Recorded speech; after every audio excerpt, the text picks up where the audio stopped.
Bienvenidos a Efectividad. Efectividad sin dejar a un lado las cosas importantes de la vida.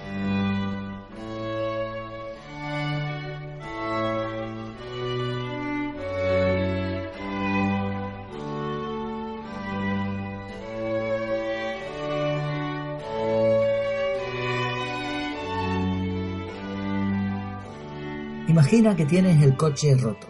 Le has oído un ruidito y está claro que hay que llevarlo al mecánico. Eso huele mal. ¿Eso qué es? ¿Una cita o una tarea? Bueno, hablaremos de esto un poco más tarde. Antes de entrar en materia, quería aprovechar un par de minutos, si me lo permiten, para darles muchísimas gracias. Muchas gracias a todos los que están escuchando, descargando este podcast. La verdad que estoy sinceramente asombrado.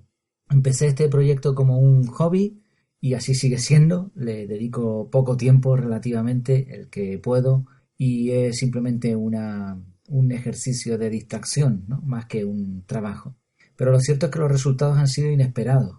A fecha de hoy, antes de elaborar el guión de este capítulo, había 625 descargas en total. El primer capítulo tiene más de 200, lo cual es buenísimo en comparación, ¿no?, con otros podcasts de esta misma temática. Igual algún día me sale bien la palabra podcast. Lo intento, enérgicamente. Bueno, en total hay 44 suscriptores de diferentes países, son las descargas además. España, de países sudamericanos, latinoamericanos, Colombia, Perú, República Dominicana, Honduras, Brasil, Uruguay, México, Chile, Paraguay. Hay de Estados Unidos, Alemania, Irlanda, Japón. Y aquí me paro porque, bueno, los Estados Unidos se puede entender, Alemania, bueno, Irlanda, pero ¿Japón? Si alguien de Japón está escuchando esto, que entiendo que sí, por favor, me está matando de curiosidad saber si son españoles que viven en Japón o que están aprendiendo español, bueno, lo que sea, ¿no? Me encantaría saber algo de ello. Y bueno, en cuanto a las estadísticas, que hay datos que evidentemente ustedes no pueden ver, ¿no? Al entrar yo pues sí tengo acceso a algunos datos más. Por cierto, en iTunes no veo ningún dato. O sea, eso es horrible. Los de Apple hacen las cosas muy bien, como siempre, pero son cerrados a conciencia. Entonces, por lo menos yo no veo datos ninguno. Los que estoy hablando son todos de iVoox o iVoox. Y bueno, decía en cuanto a las estadísticas, está en el puesto 255 de desarrollo personal.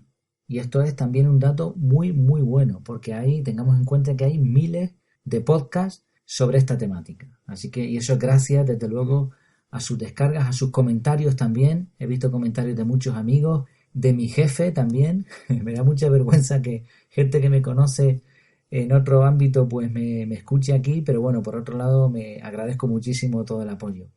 Y luego hay unos comentarios muy especiales de los cuales quería hacer mención, que son los de mi hija Nujaila.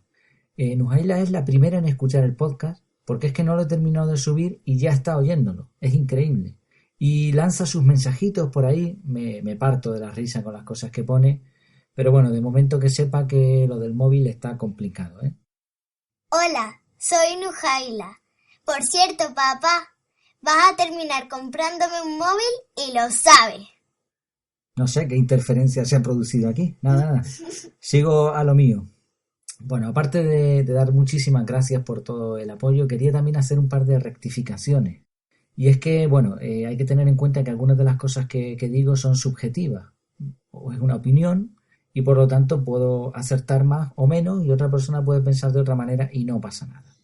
También otras cosas de las que hablo no es que sea mi opinión, es que hablo de algunos métodos, de alguna literatura, de algunos contenidos que son de otras personas y yo simplemente lo transmito, no es que siempre piense de esa manera, ¿no? De hecho, a veces lanzo varias opiniones de expertos, pero no es que me quede con ninguna de ellas.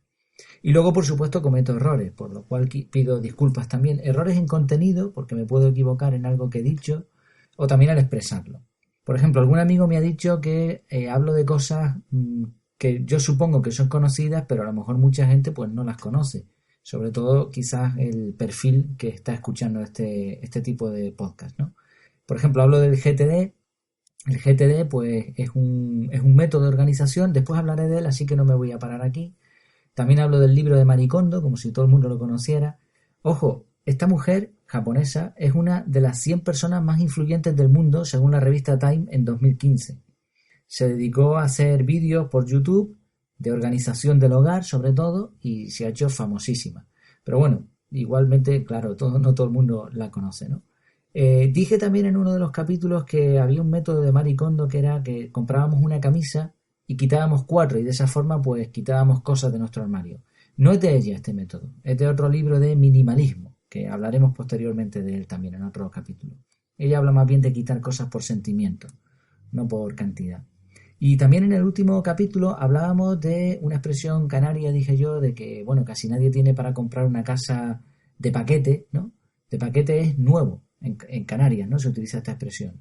Pero realmente lo que quería decir es otra expresión que es a tocateja, ¿no? Al tuntún, también se suele decir. Es decir, que nadie tiene dinero normalmente para comprar una casa al contado, ¿no? Y por eso, pues, quizás es lógico y aceptable que ahí sí se adquiera un crédito.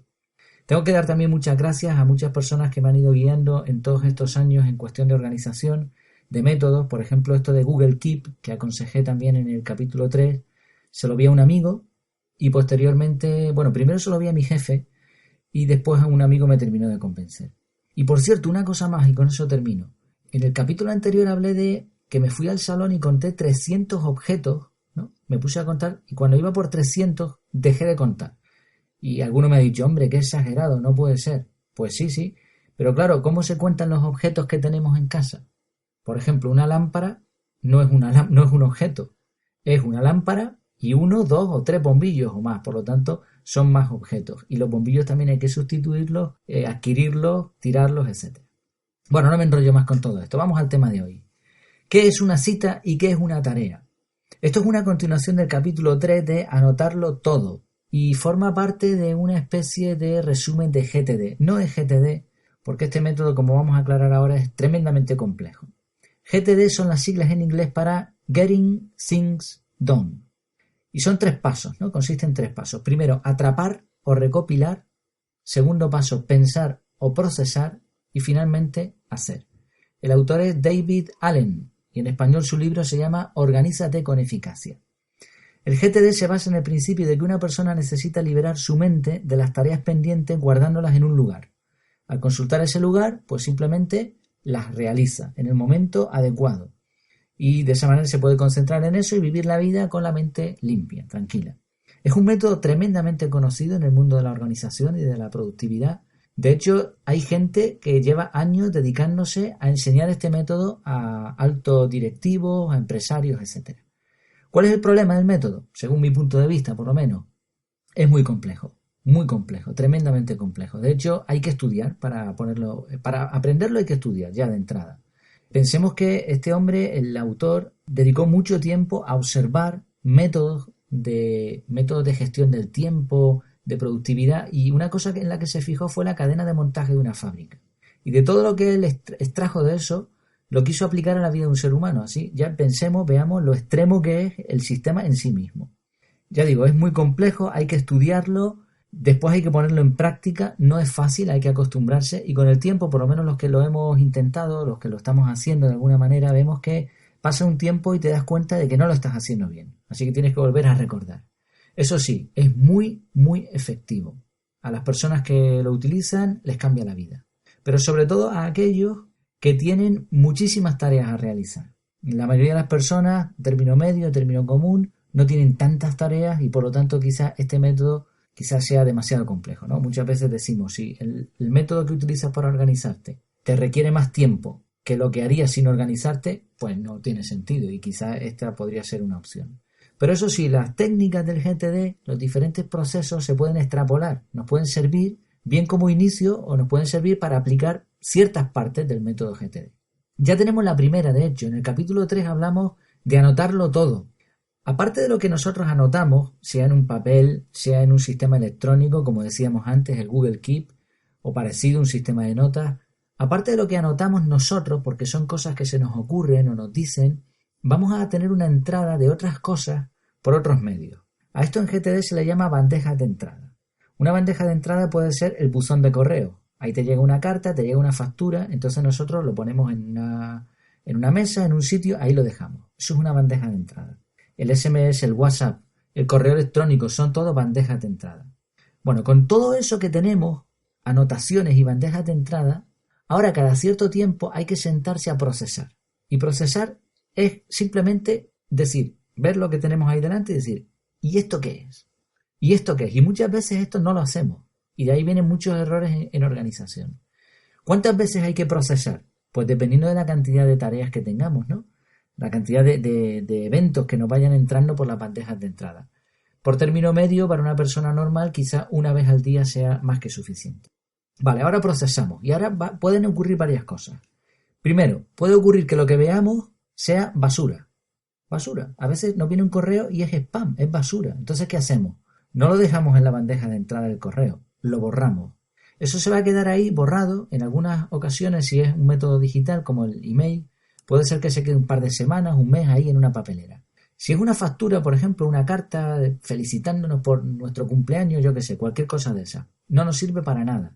Lo tiramos también a una papelera física, ¿no? La típica papelera esta de metal, al cubo que tenemos en casa. Ahí se queda un tiempo hasta que ya tiramos la basura. O sea, ese es el primer paso que hay que hacer con algo que no sirve. Incluso una anotación nuestra, hemos anotado algo y después decimos, ¿y esto para qué lo anoté yo? Esto, fuera. Borrar. Muy bien, esa es una primera opción. Segunda opción, vemos que lo que tenemos ahí es algo que no nos sirve, no podemos hacer nada ahora mismo, pero nos gustaría guardarlo porque en un futuro me gustaría consultarlo porque, bueno, pues entonces lo archivamos. Igual, si es un papel, si es una factura, pues lo podemos archivar en el archivador de toda la vida, un archivador de metal, una carpeta grande, separada. Ahí sí hay que separarlo un poco para después en un futuro encontrarlo de forma rápida. Pero si es cualquier otra cosa, si es una anotación, si es lo que sea, de forma digital, un correo electrónico, etcétera, intentemos guardarlo en una carpeta del ordenador o de la tablet o del móvil. Una carpeta, no separemos mucho las carpetas ni las nombremos carpetas, subcarpetas, porque eso quizá va a complicar las cosas. Lo guardamos ahí en una carpeta, una especie de cajón desastre, ahí venga, todo metido, el baúl de los recuerdos, ¿no? ¿Por qué? Porque en un momento dado, en un futuro, con utilizar el buscador, buscamos archivo, factura de la luz, tal, y nos va a salir directamente los archivos. Mientras que si lo tenemos en muchas carpetas, vamos a tener que estar buscando y en qué carpeta lo metí esto, al final perdemos más tiempo. Entonces, la sugerencia es meterlo todo en una sola carpeta. Bueno, por cierto, una cosa muy sencilla que se puede hacer y que es muy efectiva, coger simplemente una factura o cualquier otra cosa y digitalizarla. Y a veces es tan sencillo como coger con el móvil, ¡pac!, una foto y ya lo tenemos guardado. Porque muchas cosas la verdad es que no hace falta tenerlo en papel, ¿no? Bien, ya tenemos dos opciones. Podemos borrar, podemos archivar. Y ahora puede haber una tercera y cuarta opción, que es que sea una cita o una tarea. Por ejemplo, empezábamos este capítulo diciendo que el coche nos suena, tiene un ruidito ahí, desgraciadamente va a haber que llevarlo al mecánico. Llevar coche al mecánico, nos lo anotamos. Y ahora cuando estamos procesando, vemos esa nota ahí, llevar coche al mecánico. ¿Y esto qué es? ¿Una cita o una tarea? Bueno, pues seguramente no es ninguna de las dos cosas, sino más bien varias citas y varias tareas. Y lo explico. Tenemos que llevar el coche al mecánico. Tendremos que, bueno, primero, si tenemos mecánico. A lo mejor no tenemos mecánico y hay que buscar en internet o en la guía telefónica un mecánico o preguntarle a un conocido, oye, ¿el mecánico ese que me recomendaste? Vale, ya esto es un evento. Después a lo mejor resulta que hay que llamar al mecánico o pasarnos por ahí para pedir cita porque no nos va a coger el coche. A lo mejor resulta que para dejarle el coche al mecánico, pues la cosa se va a complicar, van a ser un par de días, tenemos que contar con el vecino o con el abuelo, con el que sea, para que lleve a las niñas al colegio. Entonces, llevar coche al mecánico, ¿no? Y ahora uno coge, se lo anota en su lista de tareas, llevar coche al mecánico, fantástico. Y cuando va uno a revisar la lista de tareas, ve llevar el coche al mecánico. Y nuestro cerebro subconscientemente está diciendo, esto es complicadísimo. Así que, a ver, otra tarea, venga, una que sea facilita de hacer. Y ahí se queda. Pasa el tiempo y no hemos llevado el coche al mecánico. ¿Por qué? Porque no tenemos claro qué es lo que había que hacer con eso. Entonces, lo primero es saber si es una cita, si es una tarea o si son varias citas o varias tareas. Vale, vamos a poner que tenemos claro que lo primero que hay que hacer es llamar al mecánico. Tenemos un mecánico, sabemos su número de teléfono, hay que llamarle. ¿Esto qué es? ¿Una cita o una tarea? Nuevamente. Bueno, es una tarea. Es una tarea porque le podemos llamar en cualquier momento. Y una tarea consiste en una acción que hay que realizar en un momento dado dentro de un periodo de tiempo. Es decir, no tenemos por qué hacerlo mañana por la tarde. Puede ser desde hoy hasta dentro de una semana. Venga, en esa semana vamos a llamar al mecánico. Vale, pero resulta que yo solo puedo llamarle el miércoles por la tarde, bien porque es el único momento que tengo para llamarle, o bien porque es el único momento que me va a atender. De pronto se ha convertido en una cita. No sé si hemos observado la diferencia. Una cita es una acción que hay que realizar en un momento concreto, un día y una hora. Una tarea es una acción que hay que realizar en un momento dado de un periodo más extenso. Las tareas suelen tener un inicio, es decir, la puedo hacer desde tal día, y un fin hasta tal día. Y a veces, eso sí, las tareas tienen contextos. Pero bueno, ya de esto hablaremos en otro capítulo posterior. Vale, un error común. ¿Dónde se anotan las citas? Al calendario, ¿no? Vale, hasta ahí bien. Imaginemos la siguiente situación. Nos viene un amigo y nos dice, oye, que quedamos el viernes para tomar algo. Vale, espérate un segundo, déjame mirar la agenda. ¿Viernes a qué hora? A las 6. Va, sí, lo tengo libre. Venga, pues quedamos el viernes a las 6. Va, hemos quedado súper bien. Nuestro amigo dice, oye, qué organizado que es este hombre. Pero ahora resulta que llegamos a casa, empezamos a procesar los correos electrónicos, las notas, y había un correo de nuestro jefe que dice, el viernes a las 6 te veo para tal cosa. O una nota o lo que sea, el viernes a las 6 también. ¿Y ahora qué tenemos que hacer? Oye, amigo, que al final no va a poder ser porque... Claro. ¿Qué nos ha faltado? No hemos procesado. Lo que hemos hecho es anotar directamente la cita en el calendario. Este es un error muy común. Entonces, decíamos, se anota todo. Por eso tiene que ser un sistema ágil, rápido, sencillo. Nuestro amigo nos dice, oye, quedamos el viernes a las 6. Vale, espera, me lo anoto y te confirmo. Y ahora cuando procesemos, entonces sí vamos a saber realmente si el viernes a las 6 podemos quedar con él o no. Y ahora lo anotamos en el calendario y le mandamos un mensajito, oye, confirmado, el viernes a las 6 nos vemos allí. Por cierto, eso de lo anoto y te confirmo, nos libera de un montón de compromisos. Porque no le estamos diciendo que sí, tampoco le estamos diciendo que no. Cumplimos con nuestra palabra, no le decimos que sí y después que no. Y aparte no nos comprometemos, porque a lo mejor resulta que no nos apetece, ¿no? Bueno, como vemos, todo, incluyendo las cosas que son aparentemente citas, van anotadas. Y después, cuando procesamos, ya miraremos dónde lo anotamos. Un pequeño resumen de todo esto. Primer paso, se anota todo. Aparte de lo que anotamos, tenemos las diferentes bandejas de entrada y ahí tenemos todas las acciones que nos han ido entrando. Segundo paso, se procesa. Y procesar es pensar qué es. Tercer paso, si es basura, lo borramos. Si es para más adelante, lo archivamos. Y si es una cita, lo anotamos en el calendario. ¿Y si es una tarea? Bueno, hablaremos de ello en otro capítulo y con ese y quizá con otro más tendremos ya el cuadro completo de este sistema llamado GTD. Cualquier duda, cualquier pregunta, ya saben, el correo de contacto efectividad@efectividad.es. Por supuesto, es mucho más complejo de lo que yo he dicho ahora mismo, pero estas nociones nos pueden servir para saber un método de organización, desde luego, muy bueno. Pondré en las notas del programa un enlace a un diagrama de flujo de GTD y ahí vemos un poco la complejidad y también cómo funciona. Cada día es como una maleta. Dependiendo de cómo la ordenes, te cabrán más o menos cosas. Tú decides. Esto ha sido todo por hoy. Espero que les haya gustado. Si es así, no vendría mal una valoración, ya sea en iTunes o en iVoox, las dos plataformas donde está alojado el podcast. Si tienes cualquier comentario, queja, petición, opinión, lo que sea, en www.efectividad.es está el correo de contacto. Y nada, muchas gracias por su tiempo. Hasta el próximo capítulo, donde hablaremos de las urgencias del teléfono. Promete ser interesante. Hasta entonces, que lo pasen bien.